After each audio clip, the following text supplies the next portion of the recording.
berbicara kepada kami dan beri kami kemampuan untuk menangkap apa yang Kau mau, karena Kau sedang menggenapi semua janji-Mu. Biar kami bukan menjadi orang yang kecewa, tapi kami betul-betul mengalami. Terima kasih Tuhan. Curahkan roh hikmat dan wahyu dari surga, pengertian yang daripada-Mu, dan biar shalom Tuhan memenuhi pikiran dan perasaan kami. Dalam nama Tuhan Yesus semua yang mengucap syukur, katakan amin. Hari ini saya akan lanjutkan tentang transfer of ownership yang kedua. Jadi kita harus percaya bahwa Tuhan itu tidak pernah lalai menepati janjinya. Salah satu yang dijanjikan Tuhan adalah Yesaya 60. Yesaya 60 itu sebetulnya memang tentang kedatangan Yesus yang pertama. Dan Yesaya 60 itu juga bicara tentang apa yang terjadi di Kisah Rasul. Tapi Yesaya 60 juga bicara tentang keadaan gereja akan mengalami masa keemasan. Karena Yesus dan gereja tidak bisa dipisahkan. Tuhan Yesus kepala, gereja adalah tubuhnya. Nah, dalam bagian Yesaya 60 yang paling menarik adalah terjadi transfer of wealth, perpindahan kekayaan.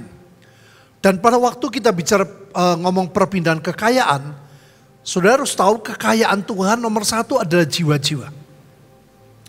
Itu kekayaan Tuhan. Yang kedua baru harta benda. Kenapa? Karena harta benda ini dipakai untuk pelaksanaan keselamatan jiwa-jiwa. Jadi yang nomor satu adalah jiwa, itu kekayaan. Nah, minggu lalu saya sudah sampaikan Bapak Ibu bahwa transfer of wealth itu tidak mungkin, artinya Tuhan mau genapi. Tapi Tuhan ingin sebanyak sebanyak gereja itu ngalami. Sekarang kita beri contoh ya, satu bukti. Zaman Kisah Rasul itu luar biasa Bapak Ibu. Tapi apakah semua orang yang tinggal hidup dalam zaman Kisah Rasul mengalami? Tidak. Bahkan pada waktu Roh Kudus tercurah, ada orang-orang yang mengejek. Nah ini yang saya minggu lalu katakan bahwa de jure kita nih hukum Kristennya, hukum kekristenan, apalagi KTP kita Kristen, kita nih harusnya milik Yesus. Dengan banyak ayat kita sudah dibeli dengan harga yang mahal. Oleh darah Yesus tidak nyicil 2000 tahun yang lalu. Tapi de facto, artinya faktanya, seringkali kita belum jadi milik Yesus. Nah inilah yang menjadi kendala Bapak Ibu. Kalau seandainya nih, kekayaan bangsa itu diberikan.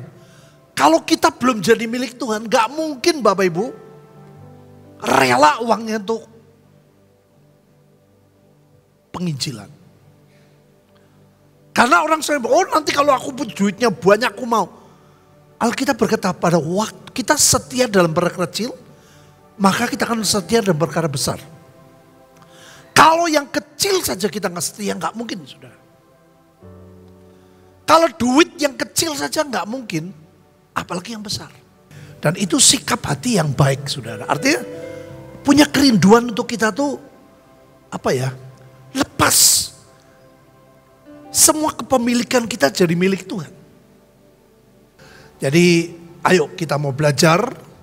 Karena hari ini nanti kesimpulan khotbah. Hanya ada dua macam Bapak Ibu. Kita mau membuat perjanjian dengan Tuhan melalui tubuh dan darahnya. Jadi di hadapan tubuh dan darah atau tidak. Atau yang kedua pembaharuan. Yang selama ini, sementara terakhir ini saudara renungkan. Apa sih yang mengkhawatirkan kita? Apa sih yang membuat kita sulit melakukan apa yang Tuhan kehendaki? Kita tahu kita harus begini tapi sulit melakukan. Ya. Jadi pilihan betul-betul di tangan saudara dan saya. Saudara, kalau saudara belajar dalam Matius pasal 6. Tuhan itu mulai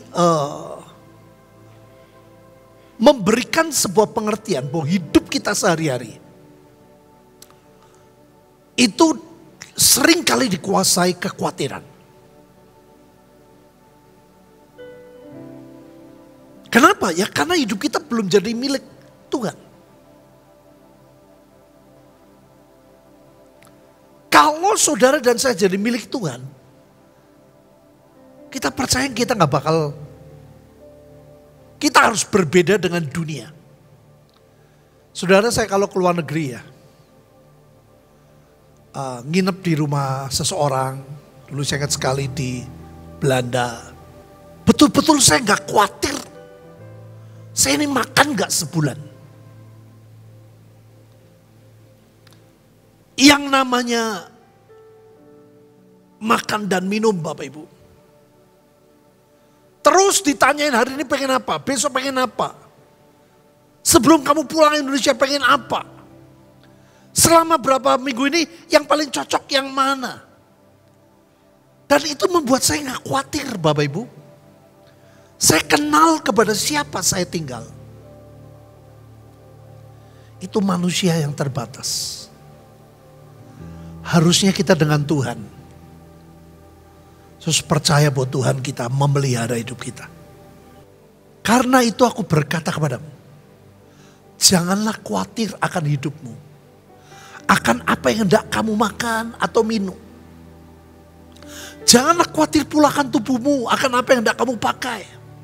Bukankah hidup itu lebih penting daripada makanan. Dan tubuh itu lebih penting daripada pakaian. Tubuh itu lebih penting dari pakaian. Tubuhnya saja Tuhan sayang. Apalagi pakaian. Yang mengerti katakan. Ya, saya nggak bisa terlalu detail ya, nanti kapan jelasin. Intinya Bapak Ibu. Kalau Tuhan berkata jangan khawatir. Berarti murid-murid Tuhan dalam keadaan khawatir. Kalau Tuhan berkata jangan takut, berarti dia dalam keadaan takut. Ternyata di dalam pengertian asli saudara. Itu baik Ibrani dan Yunani, itu ada bahasa sindiran. Makanya Alkitab Yesus berkata itu betul-betul ada. Dan setiap tawaran seringkali mengandung konsekuensi. Kalau Tuhan nawarin, dikatakan mulai dari selatan. Mau nggak? Kalau nggak mau terima tawaran Tuhan, untuk Tuhan bekerja, untuk Tuhan melawat, untuk Tuhan berkarya, menolak. Maka badai yang datang, setan yang kerja. Ternyata begitu saudara, saya kaget loh. Makanya kita jangan cepat-cepat marah sama Tuhan. Kalau Bapak Ibu lihat orang lain kok ditolong, saya tidak. Saya percaya Tuhan cinta kepada setiap orang, bahkan kepada orang yang tidak Tuhan kenal Tuhan pun sama. Yang percaya katakan, yang beda apa? Responnya. Kalau saudara meresponi apa yang Tuhan mau, dia akan beri berlimpah-limpah dalam hidup saudara. Tapi kalau engkau tidak meresponi, ya diberikan kepada yang lain. Gak usah kita Israel saja, bangsa pilihan, dia tolak, diberikan kepada bangsa lain. Maka Tuhan berkata, kamu yang cangkokan jangan sombong.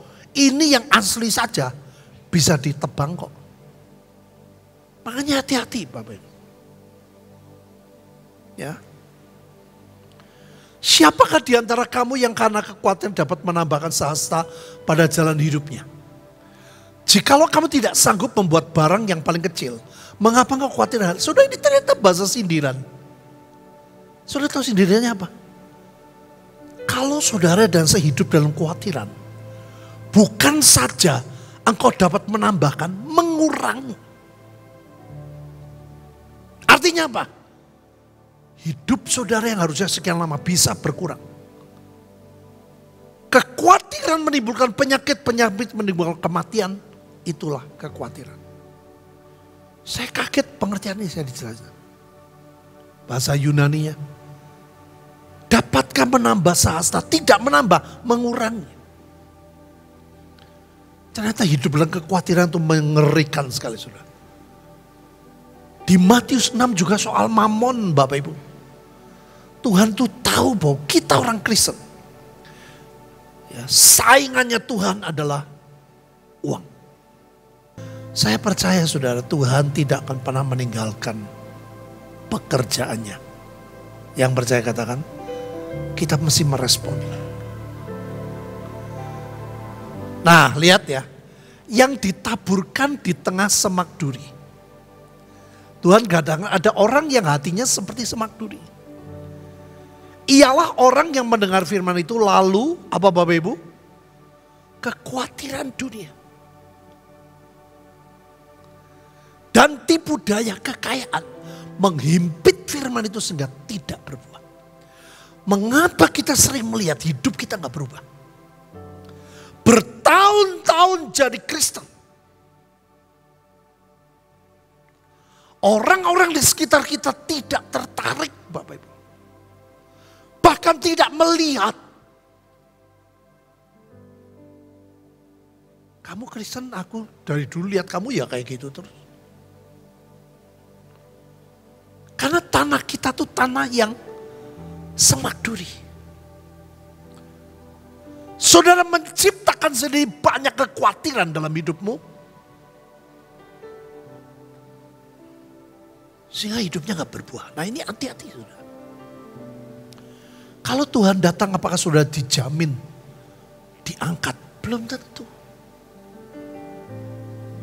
Karena masih banyak yang mengikat hidup kita. Yang belum jadi milik Tuhan. Dan itu menjadi kekhawatiran begitu rupa. Menghimpit. Dengar firman, ya cuma sebentar. Nanti lupa lagi. Dengar firman harus begini, harus pengampun. Nanti lupa lagi. Himpitan yang begitu mengerikan.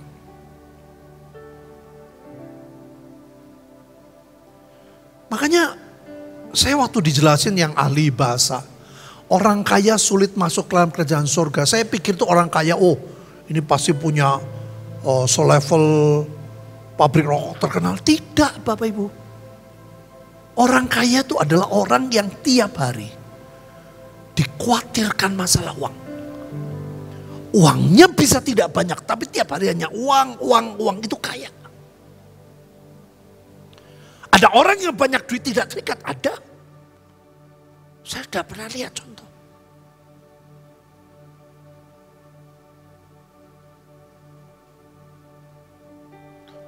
Kemarin waktu yang Bu Lida khotbah, saya bilang bagus. Yang terakhir Tuhan bilang, untuk orang Mesir keluar, orang Israel keluar dari Mesir. Yang dilarang sama Firaun, kamu boleh, oke semua. Tapi kambing domba jangan ya. Karena itu harta, di mana hartamu berada. Hatimu berada, itu hartamu berada. Gak boleh sampai Firaun.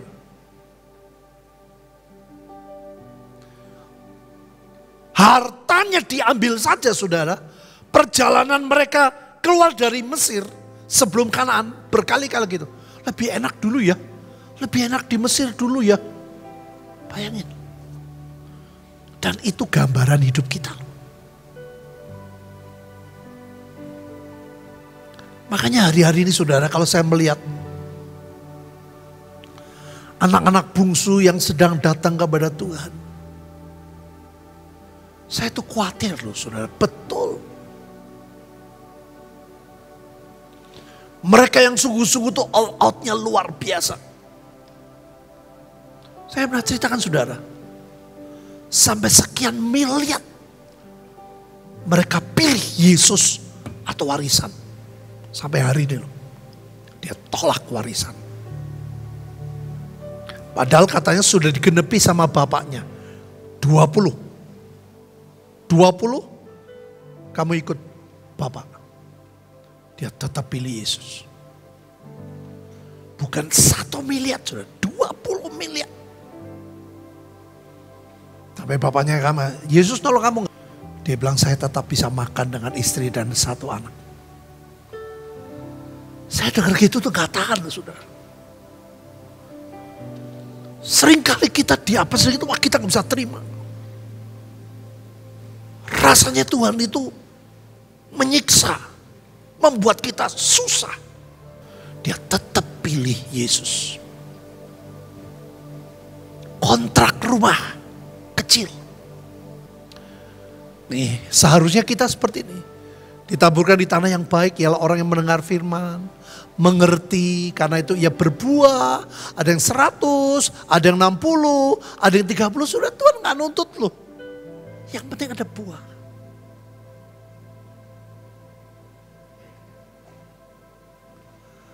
Next.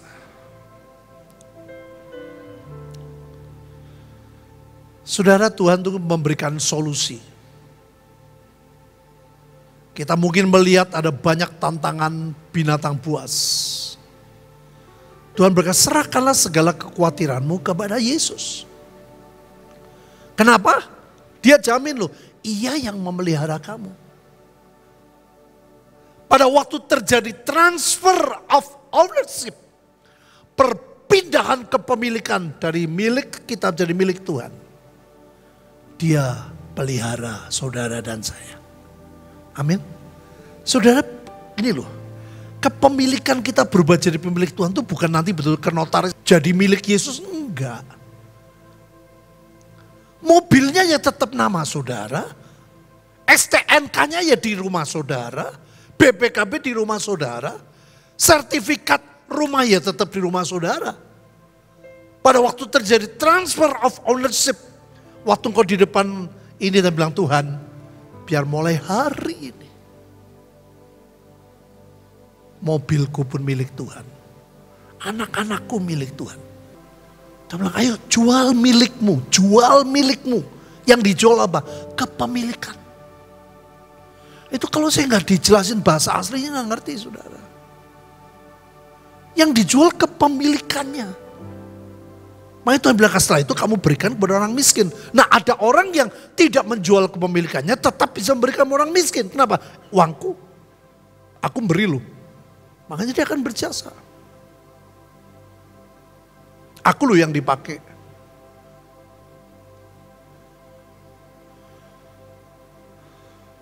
Sadarlah, berjagalah, lawanmu si iblis. Berjalan keliling sama seperti singa mengaum dan mencari orang yang dapat. Jadi saudara,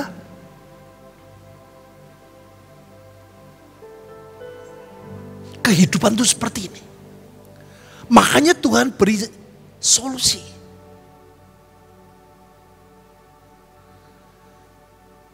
Kalau milik Tuhan, setan gak bakal berani nyentuh, saudara.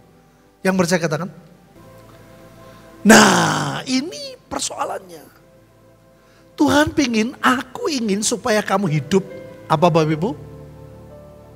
Bisa enggak? Bisa enggak? Yang bisa angkat tangan. Yang gak bisa angkat tangan. Yang gak bisa dan bisa angkat tangan. Kalau Tuhan mengatakan aku ingin supaya kamu hidup, itu bisa. Artinya apa? Begitu muncul khawatir, katakan, ingatkan perjanjian saudara dengan Tuhan. Itu akan hilang. Setan akan lari, Alkitab berkata. Lawan dia dengan iman. Yang percaya katakan. Ini saya nggak lengkap saudara. Lawanlah dia dengan iman yang teguh.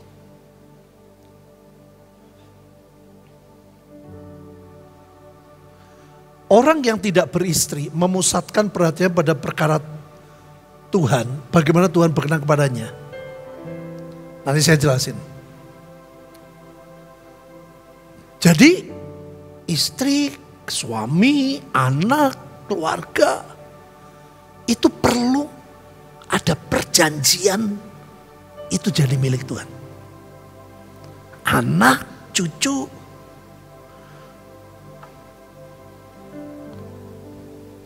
Saudara, saya itu sayang loh. Gak usah sama cucu sendiri. Orang lain aja lihat anak kecil. Lihat anak kecil kalau nari itu. Senang. Tapi saya belajar, saudara. Kalau anak cucu saya di rumah, saya atur waktu. Saya gak pernah gondeli, Bapak Ibu. Saya sayang, tapi saya tahu cucu saya adalah milik Tuhan. Amin. Sehingga jangan sampai sesuatu yang over. Kita harus pergi. Kita harus pelayanan. Tetap Tuhan menjadi segala-galanya. Yang percaya katakan. Saudara-saudara, ini Paulus ini bagus, saudara. Pengalaman hidupnya itu ajaib. Ya. Inilah yang kumaksud, yaitu waktu telah singkat. Karena itu dalam waktu yang masih sisa ini, orang-orang yang beristri haruslah berlaku seolah-olah mereka tidak beristri. Artinya apa? Keluarga sudah jadi milik Tuhan Yesus. Kalau saudara ada pergumulan dengan istri, kalau saudara ada pergumulan dengan suami, katakanlah suamimu, istrimu itu milik Tuhan. Maka Tuhan yang bekerja berurusan dengan dia.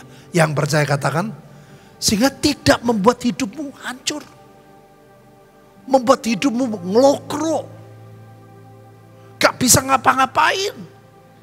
Melayani gak bisa, doa terhambat. Seolah-olah loh Bapak Ibu.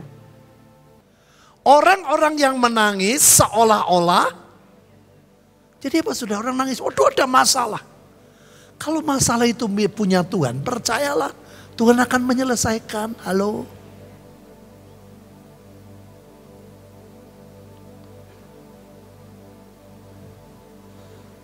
Tuhan bilang burung di udara aku pelihara, apalagi hidup saudara. Dan saya yang sepakat katakan.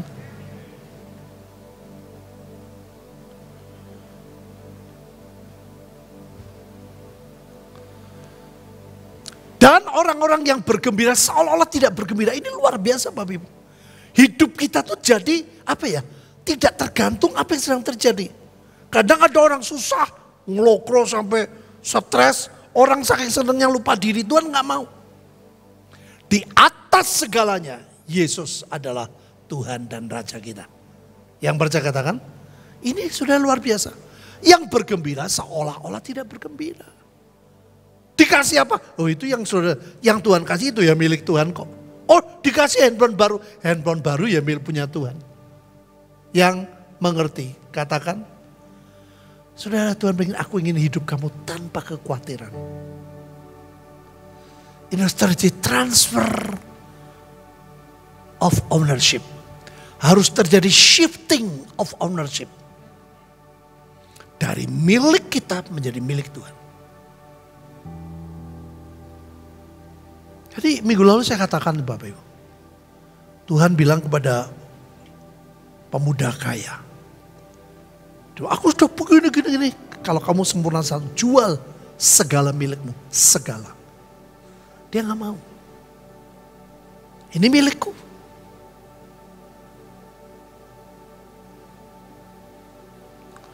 Orang yang membeli seolah-olah tidak memiliki apa yang mereka beli. Karena semua sudah jadi milik Tuhan Yesus. Yang sepakat mengerti katakan, ini gak mudah Bapak Ibu. Kalau tidak terjadi shifting di hatimu, shifting di hidup kita. Dari milik kita jadi milik Tuhan, sulit. Makanya perlu pembaruan perjanjian, perlu. Saudara tahu kenapa sih kalau pemberkatan di depan jemaat? Karena harusnya begitu di hadapan Tuhan, malaikat, jemaat, bahkan kuasa gelap. Kalau perjanjian juga harus begini saudara, di depan kita berjemaat. Nanti kita ngomong Tuhan, pribadi nanti saudara, jangan dengan saya, pribadi dengan Tuhan. Hari ini apa yang saya mau serahin? Pabrik saudara, nanti kalau terjadi kekacauan ekonomi, pabrik saudara tetap milik Tuhan. Tuhan akan berikan jalan keluar. Yang percaya katakan, itulah hebatnya Tuhan. Ini contoh yang belum dan berakibat parah. Bapak Ibu ingat ya, Ananias Safira. Ada seorang lain yang bernama Ananias, ia beserta istrinya Safira menjual sebidang tanah. Dengan setahu istrinya ia menahan sebagian dari hasil penjualan itu, sebagian lain dibawa diletakkan di depan kaki Rasul. Kelihatannya bagus. Kalau orang di depan orang gak ada yang tahu Bapak Ibu. Tetapi Petrus berkata,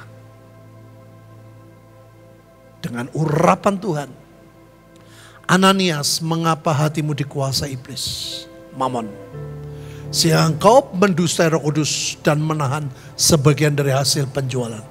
Saudara, yang membuat bohong itu karena menahan. Apa yang membuat menahan? Ya karena ini. Lihat, ini bahasa sindiran. Saya kaget kalau nggak dijelasin. Tuhan nyindir. Selama tanah itu tidak dijual, bukankah tetap milik kepunyaanmu? Dan setelah dijual bukanlah hasil tetap dalam kuasamu. Jadi ada orang yang sudah, makanya ya, orang bilang, wah aku sudah nabur ini loh, aku sudah beli ini loh, aku sudah. Saudara, semua itu kasih karunia. Semua karena anugerah. Wah aku hebat, aku pelayanan gini. Wah setan takut loh sama saya. Wah saya diurapi Tuhan, wah saya nabi. Saudara, gak begitu.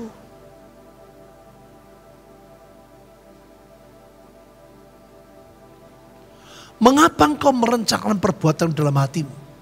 Engkau bukan mendustai manusia tapi mendustai Allah. Ngeri sudah, mati loh. Ananias dan Safira. Problemnya di sini. Bukankah itu tetap kepunyaanmu?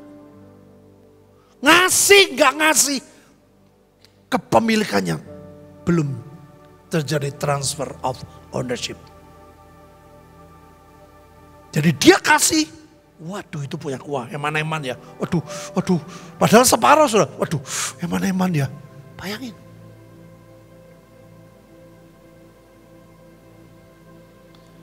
Bukankah hasil tetap dalam kuasamu? Ini sindiran Bapak Ibu. Ada orang yang tetap menguasai Yesus. Bukan Tuhan Yesus menguasai kita.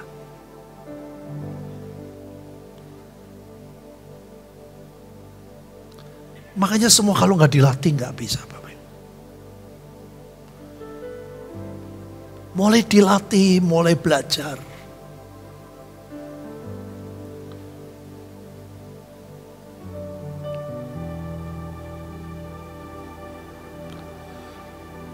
Sampai di sini Bapak Ibu, siapa yang mengerti katakan. Ini pengertian yang luar biasa. Sering kali kita baca. Tapi pengertian dalam hidup, praktek di hidupnya itu gak mudah. Makanya ada banyak orang mau ngatur Tuhan. Ini contoh yang berkenan dan berakibat sangat ajaib. Paulus berkata, namun aku hidup tetapi bukan lagi aku sendiri yang hidup, melainkan Kristus yang hidup dalam aku. Dan hidupku yang kuhidupi sekarang di dalam daging adalah hidup oleh iman dalam anak Allah yang telah mengasihi aku dan menyerahkan dirinya untuk aku. Bapak Ibu, saya kaget. Ternyata ayat ini sering diucapkan oleh Paulus. Makanya deklarasi itu, saya deklarasi Mazmur 91 bukan saya takut Bapak Ibu. Saya rindu betul-betul Mazmur 91 saya hidupi. Saya tinggal di tempat yang maha tinggi. Saya bermalam dalam Tuhan. Yang mengerti katakan. Bukan deklarasi karena takut. Saya deklarasi Yesaya 60. Karena saya ingin menghidupi dan mengalami. Yang Pak Gubernur bilang, masa kemasan. Saya nikmati, saya lihat. Hebatnya Tuhan. Makanya saya bilang saudara, itu bayangannya Petrus menyembuhin orang sakit. Saya pengen melihat kemuliaan Tuhan yang kayak gitu. Yang Tuhan berkata, engkau yang percaya padaku bukan hanya melakukan yang aku lakukan. Bahkan lebih dari itu. Saya waktu di Cina saya ngomong saudara, Tuhan. Kok bukan cuma Petrus di Alkitab yang melebu penjoro. Saya ngomong saudara, kok aku Petrus Aku ya melebu juga. Waktu itu saya pikir masuk karena saya udah lihat borgol. Saya doanya, saya bilang Tuhan berikan aku kerelaan, kemampuan. Supaya 3 hari aku kuat. Karena dia bilang kamu 3 hari ya masuk penjara, habis itu kamu pulang Indonesia. Tidak boleh ke Cina lagi. Saya doanya Tuhan berikan aku kemampuan. Kenapa? Di ruang interogasi nyamuknya banyak Bapak Ibu. Ternyata betul di penjara di Cina itu tidak ada kasur. Hanya pakai tikar, pokoknya alas. Tanpa bantal. Saya tanya sama Pak Serjen. Bayangin ya tanpa bantal, tanpa kasur, aduh gimana bisa tidur. Begitu saya bilang Tuhan beri aku kerelaan. Mujizat muncul. Makanya saya sekarang bisa bilang Tuhan, Petrus di perjanjian baru, bayangannya nyembuhin aku juga kalau boleh. Melihat keajaiban Tuhan seperti itu. Itu masa keemasan gereja Tuhan. Amin Bapak Ibu. Jadi ternyata kuncinya Paulus itu ini. Namun karena kami, Paulus berkata kami itu siapa? Paulus dan Timotius. Memiliki roh iman yang sama seperti yang tertulis. Aku percaya sebab itu aku berkata-kata. Maka kami juga percaya, Paulus pribadi dan Paulus dengan Timotius. Juga percaya sebab itu kami berkata-kata. Orang Bapak Ibu, Alkitab berkata dari mulut yang satu tidak bisa keluar 2. Kalau sudah terbiasa ngomel, biasa ngomong kotor, biasa ngumpet, sulit untuk deklarasi. Enggak enak. Begitu hari bangun tidur memang paling enggak mau. Buat apa?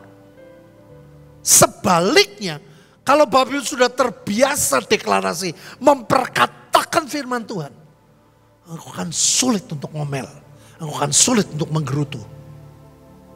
Kok sepi? Bener loh Bapak Ibu, coba bayangin. Ini yang membuat yang dialami oleh Paulus diperkatakan maka itu jadi.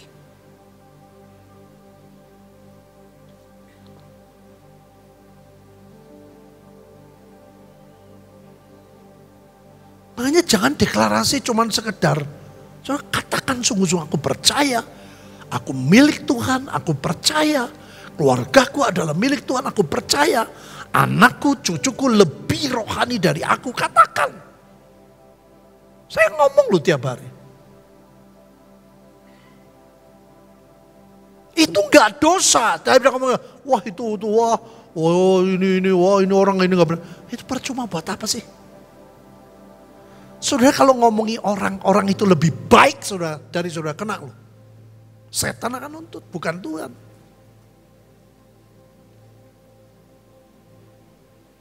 Next. Nah ini menarik Bapak Ibu. Jangan ekstrim kiri, ekstrim kanan. Ada ekstrim kiri, wah gak mau apa-apa pokoknya gak perlu apa, gak perlu doa, gak perlu apa, terlalu pasif semuanya Tuhan. Yang satu kerja pol-polan semua gak ada istirahat. Makanya saya ada istilah saudara.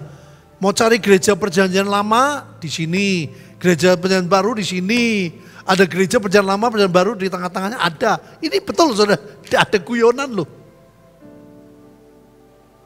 Perjanjian lama tuh semuanya karena perbuatan.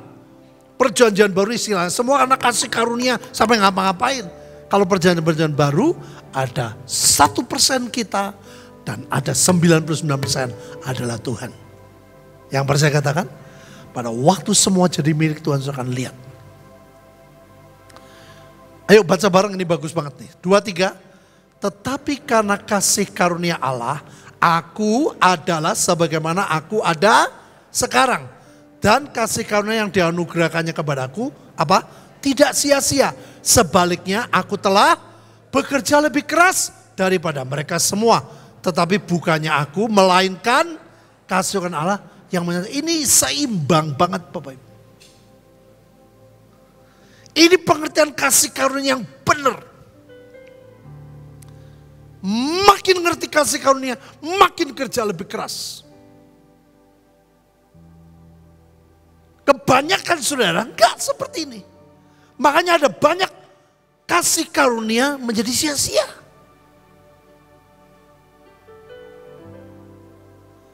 Kalau saudara ngerti kasih karunia, kita akan kerja makin keras. Tapi bukan kita yang kerja, roh Tuhan yang dalam hidup kita. Makanya saudara jangan berkata, oh kalau ngusir setan nanti serangan balik. Enggak ada istilah itu. Roh Allah dalam hidup kita jauh lebih besar. Yang percaya katakan, yang salah itu apa? Sikap hati. Orang kalau sombong, oh sudah biasa.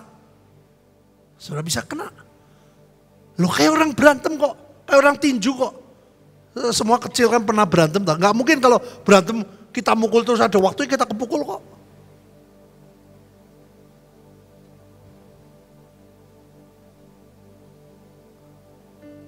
Percaya roh Tuhan dalam hidup kita. Ngomong, roh Allah dalam hidup saya jauh lebih besar dari roh apapun yang di dunia. Amin. Itu menjadi sia-sia pada waktu saudara sikap hatimu salah. Contoh. Sudah tahu Imam Skewa itu siapa sih? Pernah baca kan? Yang punya 7 anak. Dia ngusir demi nama Yesus. Setannya tidak pergi, malah apa? Malah nyerang dia. Itu bukan serangan balik, Bapak Ibu. Itu imam tinggi loh di Israel.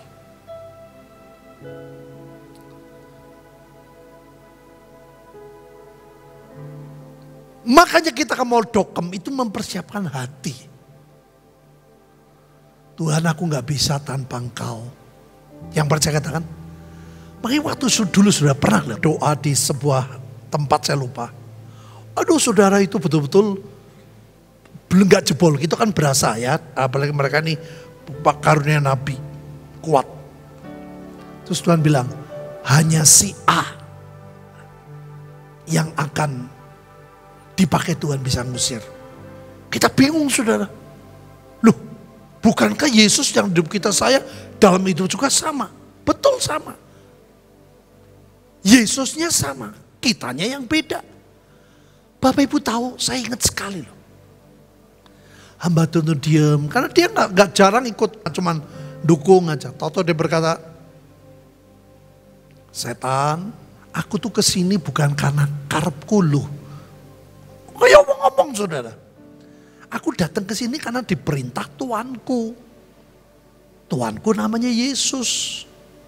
Nah kamu mau ngelawannya jangan lawan aku. Ngelawan yang nyuruh aku.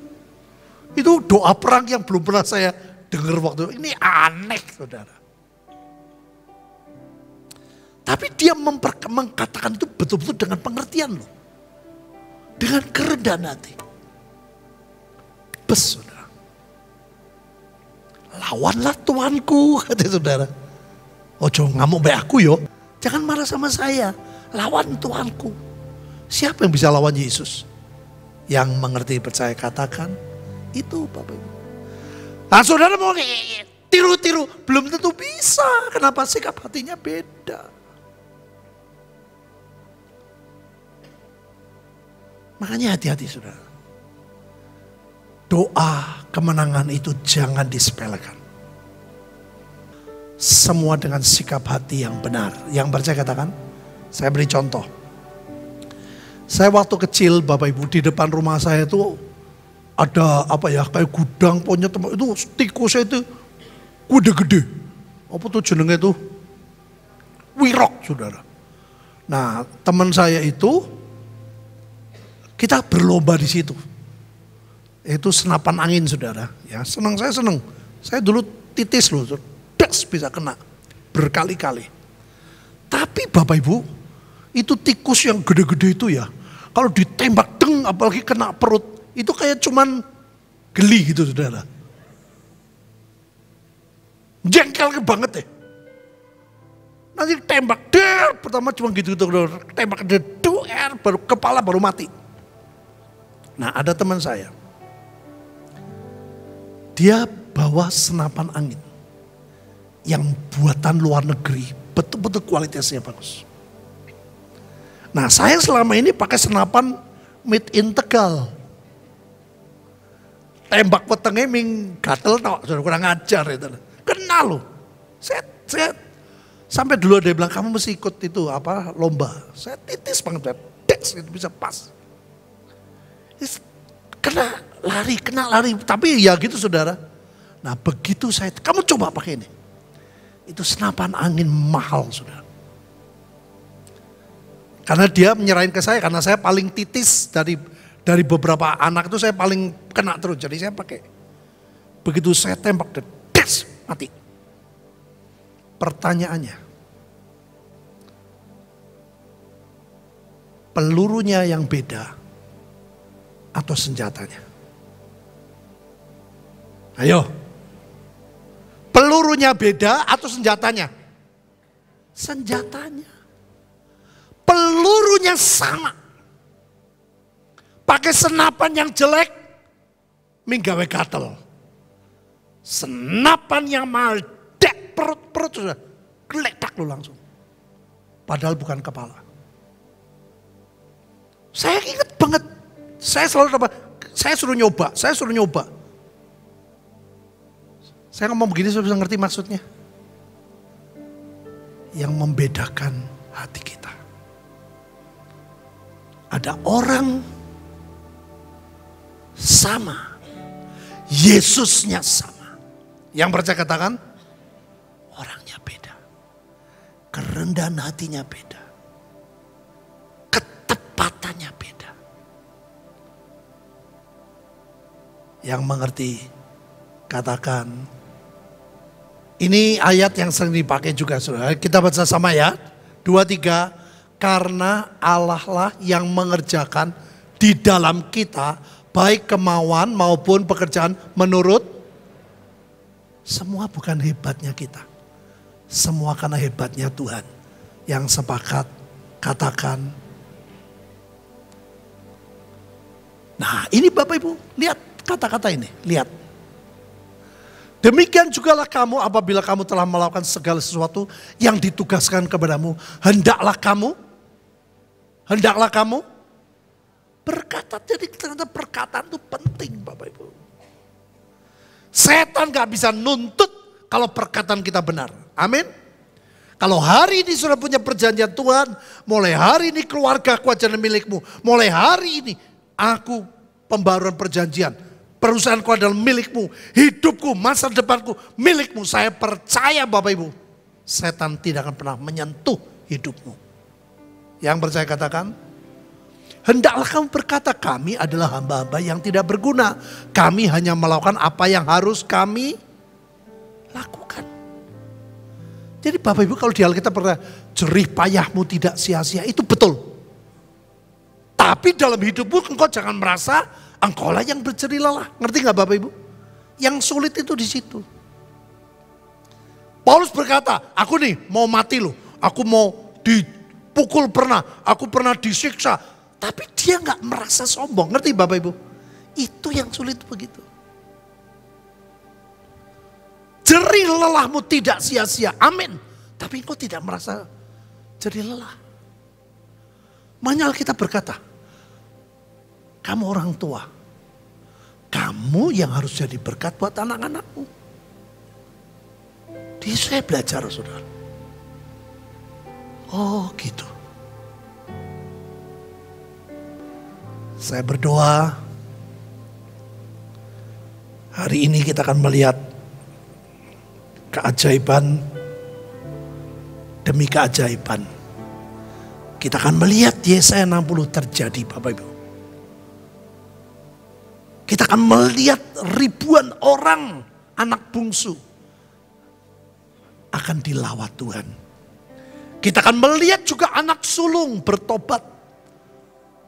Dan bersama-sama Alkitab berkata anak bungsu, anak sulung dilawat Tuhan. Yang percaya katakan, yuk kita berdoa. Saudara, pribadi demi pribadi dengan Tuhan. Lebih baik tutup matamu dan kau lihat engkau periksa, apa yang masih sering khawatir dalam hidupmu? Itu bukti itu belum jadi milik Tuhan. Apa yang masih membuat engkau takut? Itu belum milik Tuhan.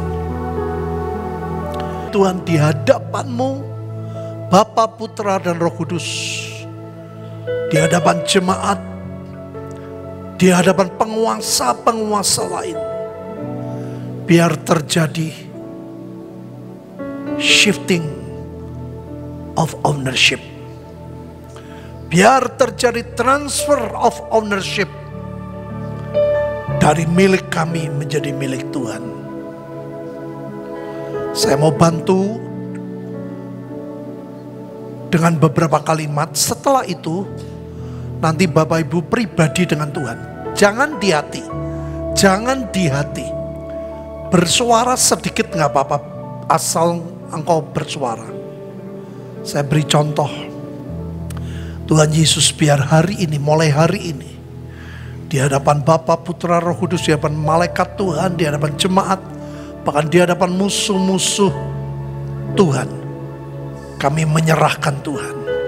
Kepemilikan hidup kami jadi milik Tuhan. Keluarga kami, istri, anak-anak, mantu, cucu, pekerjaan, pelayanan, bisnis, masa depan, semua jadi milik Tuhan. Biar terjadi transfer of ownership, sehingga Engkau Tuhan memiliki hidup kami. Silakan saudara pribadi dengan Tuhan. Kiana kata kasih kata kara. Jangan diam, suara sedikit tapi mau ngomong Tuhan di hadapan Bapa, Putra, dan Roh Kudus. Di hadapan para malaikat Tuhan, di hadapan jemaat, biar hari ini terjadi pembaharuan perjanjian. Kami katakan lagi Tuhan, kami katakan hidup kami adalah milik-Mu, keluarga kami adalah milik-Mu Tuhan. Pelayanan kami Tuhan di Shekinah Glory, kami percaya Tuhan tidak ada jadi milik kami. Semua milik Tuhan Yesus digenapi, dimeteraikan oleh perjamuan kudus Tuhan. Karena kami percaya pada waktu terjadi transfer of ownership, maka hidup kami semuanya jadi milik Tuhan. Jadi milik Tuhan Yesus. Ayo Bapak Ibu lengkapi, katakan terus. Jadi milik Tuhan, jadi milik Tuhan Yesus. Terima kasih Tuhan. Supaya betul-betul roh Allah dalam diri kami ajaib. Dan hidup kami tidak mempermalukan Engkau Tuhan, tapi hidup kami mempermuliakan Engkau. Terima kasih Tuhan. Kau tahu banyak kelemahan hidup kami, dan biar kelemahan kami pun jadi milik Tuhan. Semua jadi milik Tuhan. Setiap perjanjian pagi ini dan pembaruan perjanjian dimeteraikan oleh tubuh dan darah Yesus, yang lebih kuat dari kelemahan kami, yang lebih kuat dari masalah kami, yang lebih hebat dari apapun dalam hidup kami. Dalam nama Tuhan Yesus Kristus. Kami percaya tubuh, jiwa, roh kami adalah milik Tuhan. Amen. Keluarga kami semua milik Tuhan. Amen. Pekerjaan, pelayanan semua milik Tuhan. Keluarga milik Tuhan. Tidak ada yang milik kami. Kami percaya Tuhan kami tidak terlambat. Tidak pada waktu kegoncangan baru kami ngucap. Tapi kami hari ini sudah dimeteraikan oleh tubuh dan darah Yesus. Maka kami terima berkat yang tidak terbatas. Di roh, jiwa, keluarga, tubuh, ekonomi kami menjadi ajaib. Dan kami jadi berkat buat orang lain dan banyak orang. Terima kasih kami terima berkat ini. Demi nama Bapa, Putra, dan Roh Kudus, nama di atas segala nama, Tuhan Yesus Kristus. Yang menerima dan percaya katakan amin.